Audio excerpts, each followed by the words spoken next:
Meis El Jabal, un village libanais à la frontière avec Israël. Soudain, d'épais champignons de fumée s'élèvent dans le ciel.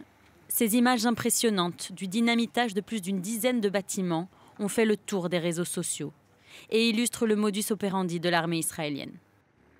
Pendant leurs incursions terrestres, Tsahal pose des mines et démolit des quartiers entiers.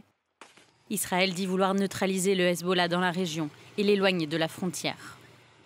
Selon le quotidien israélien Haaretz, 30% des villages du sud du pays seraient anéantis par l'offensive israélienne. Les chiffres proviennent de l'agence de presse officielle du gouvernement libanais. Plus de 37 villes auraient tout bonnement été rayées de la carte. Selon l'agence, quelques 40 000 maisons ont été détruites depuis le début de l'offensive terrestre fin septembre.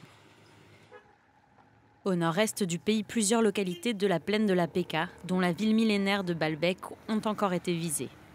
Malgré les avis d'évacuation successifs de l'armée israélienne, les frappes tombent parfois en dehors du périmètre annoncé. Les habitants dénoncent d'importants dommages collatéraux. Comme vous pouvez le voir, cette maison a été détruite par une frappe israélienne. Elle n'était pas inclue dans la zone d'évacuation d'hier, bien sûr.